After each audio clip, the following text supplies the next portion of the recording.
You know what I've come to realize over the last little whiles, early May, I've come to realize that supervising adults is a lot like parenting. I've learned that a lot of parents are out here trying not to answer questions. No, parents are out here trying not to ask questions that they're afraid of hearing the answer to. And I get it because no, I can't even say what I'm about to say. Because I don't mean it. It would be disingenuous. It would be disingenuous. It would be disingenuous to say what I was about to say. All right. And I don't like to be disingenuous because that's corny. Sorry. This is, yep. There we go. All right. I might be satisfied with it. I might not. You never know. So,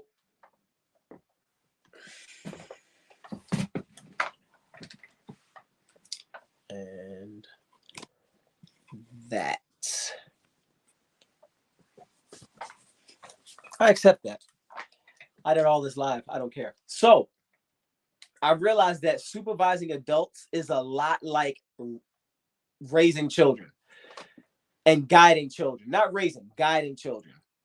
Supervising adults is a lot like guiding teenage children because they know just enough to be dangerous. They know just enough to make you feel like they know what they're talking about, but in your mind, you're like, this is missing, this is missing, this is missing. But on an elementary level, you go, okay, that's some good foundational thinking. But then you come to find out it's not foundational thinking at all. That's the entire thought process. When you reach a teenager and you're like, thought process, you start digging and you're like, oh, there's nothing more. You know what I'm saying? So when you say that, you find yourself, not me, generally speaking, you find yourself afraid of asking your children questions because when you see that their mindset about certain things are a certain way, you almost don't want to open Pandora's box because you're scared of what you think you might think of your child after you hear what you hear. I said that so confidently only because I know it's true. Parents, I've watched parents so hard to like try to not be intrusive, almost to a fault, to the point where their child was looking for some direction and just chose whatever made them feel safest. And now they've turned into an adult who doesn't know how to deal with the realities of life as they occur. We do that to our kids when we try not to be intrusive. We gotta be nosy, but there's a way to do it so that you don't offend or you don't get shut out. It's a fine line. It's a balance. A lot of parents don't like to balance. They like it to be like it was when the kid was a child that they could just give a cookie to fix the issues or kiss a boo-boo or something. Once it gets a little more complex, it gets dicier. Parents get a little more fearful because some of them realize they're out of their depth because most of us weren't parented. And I'm gonna be real with you.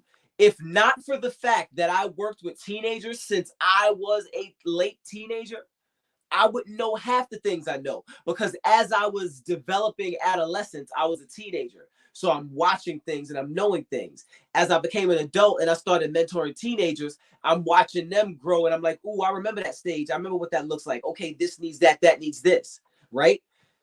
But I'm also very introspective and self-aware when it comes to what a lot of my insecurities are tied to. And in saying that, parenting is a lot of adults' insecurities, whether you know it or not, or whether they want to admit it or not. Like, because for real, let's think about it. Let's think about it. What is a good parent? What makes a good parent? Now, there are some markers that are just, if you want to be considered a good parent, you have to teach your child about financial literacy, moral compass, goodness, equity, social equity, self-care first and foremost. And if you live in a faith-based home, you want to tie those things together, all under the umbrella of Jesus or whoever you pray to. You see what I'm saying? So even the crazy thing is, even when we stray, that inner working of the spirit within us that tells us right from wrong, that convicts us, always draws us back in one way or another. So once you have that aspect of parenting down, everything else, you kind of just have to watch from a distance and kind of be hands off. Most people don't want to be hands off with parenting while paying attention because they think hands off is like hands off, I don't see it. Hands off just means you're not touching. When you were teaching your kid how to ride a bike, it was hands off, but you still watched to make sure their trail wasn't off. So when they started to fall, you could get them. That's what hands off means. Hands off doesn't mean, all right, they over there. No, hey, you over there, who you with? How long you gonna be over there? How you getting home? You got money? Like, that's what hands off looks like. I know where you at. I know you got money. I know the people you around gonna keep you safe. If I don't like, feel, or know that, you're going home. That's it. How you going? You can't argue with me about that. And that's the other part too, right? There's a difference between authoritative and an authoritarian. Authoritarian says you will do because I said. Authoritative shows you why you should listen. I've never had to make anybody do anything. I've never had to goad anyone to do anything.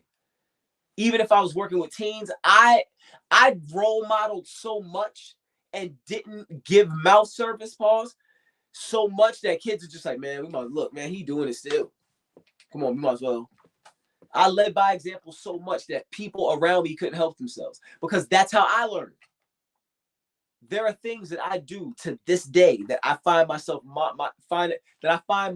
doing that my mom has said or done. My entire presentation is my dad. Like, my desire to be physically undeniable, it comes from my dad. My desire to be socially undeniable comes from my mom. My desire to become financially undeniable comes from the fact that I have a daughter who I want her to always say, don't worry about it, my dad got it.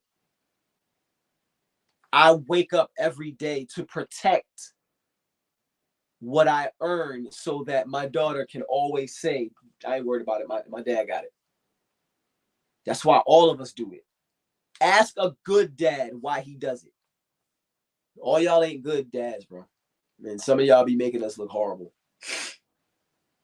Some of y'all dads really be making us look horrible, bro. And I hate defending y'all. Not to say that I have to, because it's not my role, but I'm not going to sit in a room and listen to men get bashed amiss and be like, that's not all of us. I know some real stand-up dudes. I pride myself. I'm thankful for the fact that I know so many stand-up men, because that's a choice. The company you keep is a choice. You know what I'm saying? The people who check in on you, that's the choice that they made. So when you see both sides making choices, you know you got yourself a good one. And I don't think we know how to recognize good friends. Because the thing is this. A lot of people like to gain from relationships. And that's cool.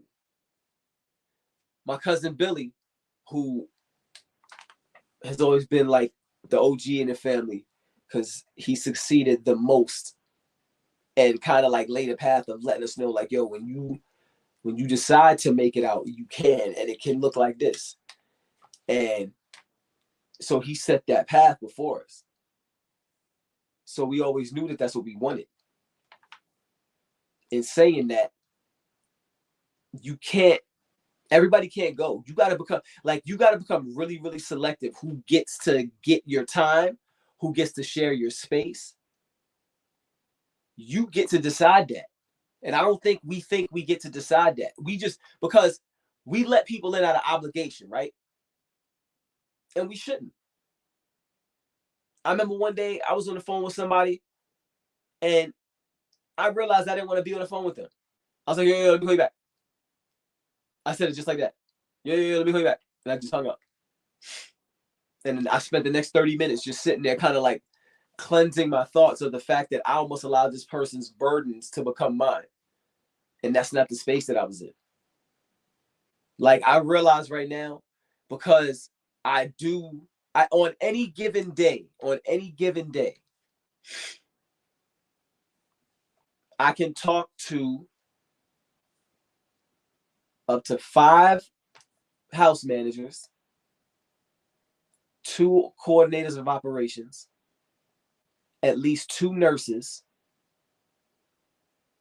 at least 10 different staff, be on at least 2 different meetings. Then when I come home, I'll have a life coaching client. So I have that. I spend most of my day giving and receiving information, exchanging, disseminating, breaking down. And you just realize that you need to make time for you. That's why I'm in here as often as I possibly can. I'm in this studio as often as I possibly can. This is my peace. This is my safe space. This is my creative space. I don't come in here to play around. Psych, I come in here to play Xbox. But I don't come in here to play around like this. When I come in here to work, like this, learning a new skill, when you're learning this new skill to do a skill you already possess better, that is the acme of frustration. So I need this to be my peace because there are things I got to figure out. And the sad part about that, even amidst all this, my work phone is still sitting right by my side. Like, I'm always plugged in to people. So when I take this time to be on some like, yo, I'm gonna get up in here, or I'm gonna do this. This is my decompress. And the sad part that you don't realize is most men you look at don't have a decompress because you judge their decompress. You judge men who play video games. You judge men who have hobbies like making music. You judge men who have other constructive hobbies, not destructive hobbies, because destructive hobbies, a man should not have a destructive hobby. But you judge constructive hobbies, and you know the you I'm talking about. I ain't got to be specific. And it's not fair because you don't do anything either. What do you do? It's TikTok. TikTok is not a hobby, yo. I swear it's not. TikTok is not a hobby. I didn't like that aesthetically. There's too much wall over there. I didn't like that. Get rid of that. No, but then now I'm not centralized. See, now I'm mad. You see what I'm saying? Touching stuff. And I don't like the fact that, come on now. I feel like a lot's happening. All right, cool. But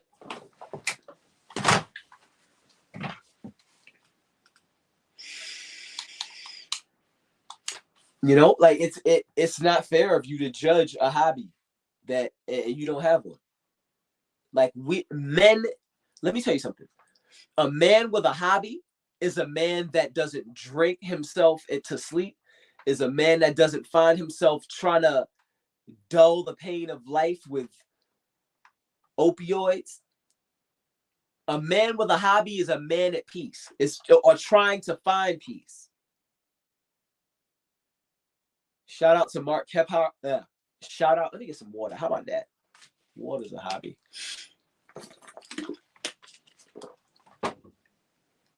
Shout out to Mark Kephart. Shout out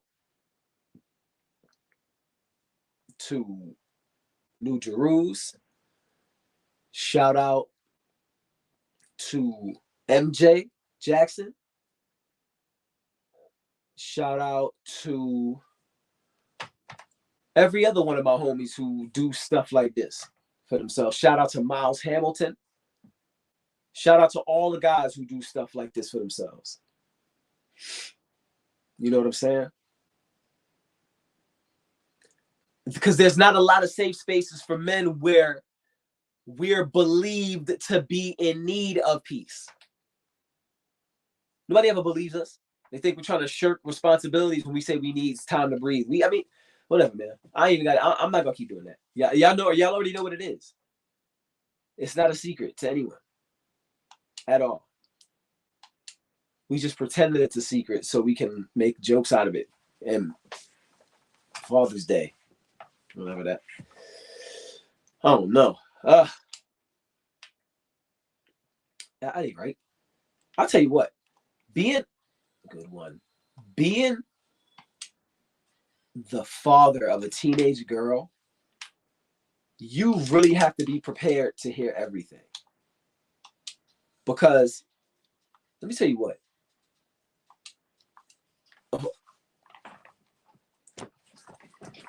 Hold on for a second, because you know. A father who has become a safe space for his daughter to speak has to be prepared for that daughter to say anything within her age appropriate or above range. Dads, that curveball gonna come. I challenge all my girl dads out there. I challenge you to ask your teenage daughter how interested she is in sex if she hasn't had sex already. I dare you. I dare you. I dare you to hear that number and believe it. Or I dare you to hear that number and add 1 or 2. Because that's the real answer. And you can't be upset because we were teenage boys who were getting teenage girls to disappoint their dads and have sex with us. We can't be mad. We can be disappointed because we think that we gave them enough game that they would steer clear of that. But that's not always so. I want you, but dads, I want to tell you something. A lot of our daughters, and this comes from literally just me being in schools with girls, boys, in the classrooms together, sharing because I made them feel safe in expressing. A lot of these kids aren't even confident enough in their own naked bodies to even want to show it to somebody else. See, that's something that we don't consider. This new crop of kids. I hate saying generation because it sounds like a divide. I'm gonna start saying crop of kids. This new crop of kids is a little more introspective, like deeply. They think deeply within about all things. Like, why do I have this watch? What does this watch mean about me? What time is it? 6:27. Man, I have 627. They're just so, you know. They don't want to battle either. They all like J. Cole. But anyway, no, for real, they're really non-combative. So, in saying that, a lot of the time, our daughters aren't even confident enough in their own bodies to want to show their naked body to somebody else, let alone have sex. So, all we can do is continue to love them genuinely so they know what genuine love feels like, and they can disseminate between those two things. And when they get confronted with the fake love that's only used to get panties off, yuck, my daughter would be mad because I said panties, then they will know the difference and they will act accordingly. We can trust that. I don't care what anybody, listen to me. If you still sitting there going, girl gonna do what a girl gonna, you don't spend enough time with your daughter. Spend some time with your daughter, by the way. That's all I gotta say about that. Spend some time with your daughter. You know what I'm saying? You'll know there are things she won't want to do. You won't have to assume or be pessimistic. Like, shut up. Spend some time with your kid.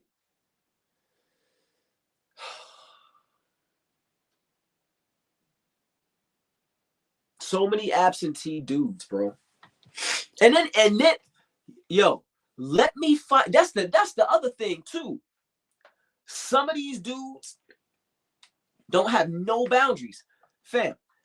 Stop asking a woman when you gonna Let me come over so you could cook for boy. If you don't shut up, cook for whom? How about you cook for her? Or take her out on a date. It's y'all niggas too who be making like good niggas like me have to over explain certain things because y'all be trying to move like us, but y'all be moving sloppy. And then when we move how we move, but we don't move sloppy, we look like the ones that's trying to get over, but y'all just a bunch of clumsy niggas who be fumbling stuff. I can't stand y'all. I really cannot, bro. I really cannot. I really cannot. Like, and then have the nerve to want to like when there's like a issue where like we're making a good point, you want to jump in and be like, yeah, that's what we was talking about. No, it wasn't. We not saying the same thing. You selfish cretin.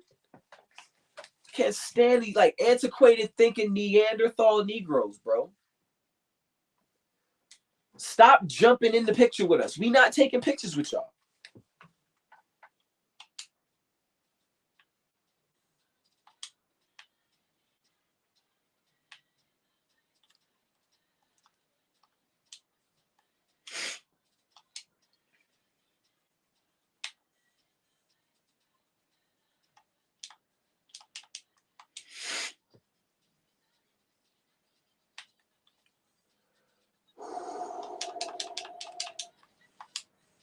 Got a birthday coming up. It's nuts. Tell you what, being 46, about to be 46, right? Being 46.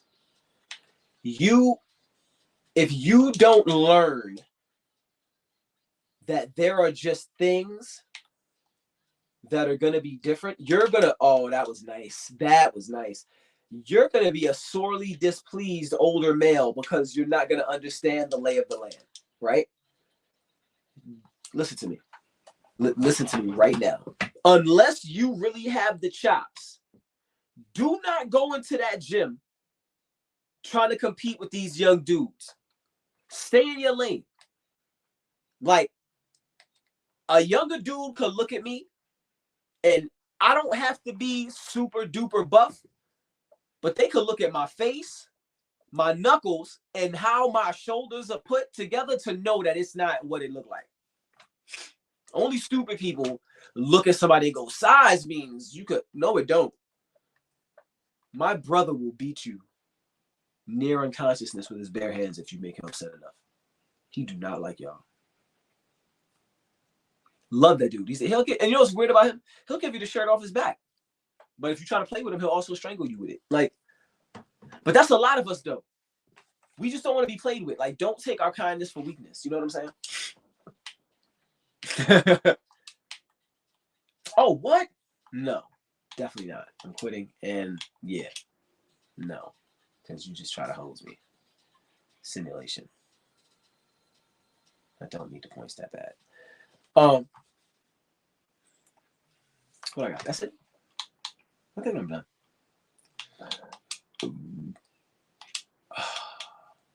Oh, boo. They're not letting me quit. What else I got? That's all I got. So, you know, okay. Let me. All right. Look. I'm gonna put this down because I want to make this point. Matter of fact, hold on. Let me get some chapstick. Pause. I didn't like that. I didn't like the fact that I let it be known. That's all.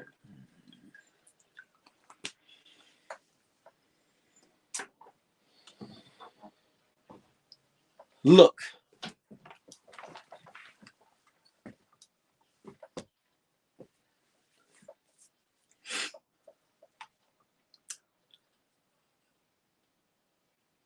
None of you will ever understand what it's like to be heralded for something. As years pass, you're still heralded for something. But the public reception isn't the same as the public praise, right? Eminem publicly recognized by myself and many others as the best rhymer of words to ever exist, hands down, right? But nobody cares.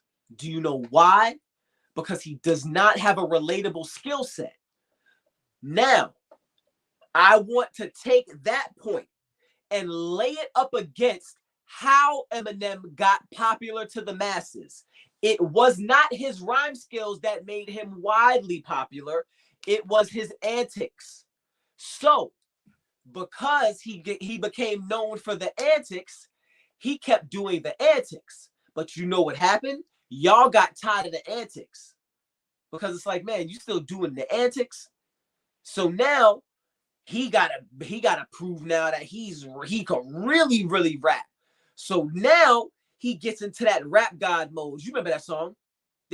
You said that he had the hibbity bibbity jibbity jibbity hibbity bibbity on there. He was killing it. And it was like, oh my goodness, Eminem, that's not relatable still. So he gets into a back and forth with some media people, does some more antics. Because that was how he got people to look at him so they could listen to his rapping. But every time they looked at him to listen to his rapping became less and less and less relatable. And that's the part you don't get about Eminem. He's making music to please people who have now become not easily pleased, but easily dismiss things that don't immediately please them. If something doesn't immediately please this new audience, you're getting swiped immediately. And that's what's happening. We're watching Eminem unravel. We're watching all of these old celebrities who used to be on pedestals unravel because they don't know how to not be on pedestals anymore. And all of the stuff is coming out of the closet because nobody cares about hiding your secrets when you're not valuable anymore. The same thing happened to OJ. The same thing happened to Michael Jackson, even though that was the same thing is happening to Diddy right now.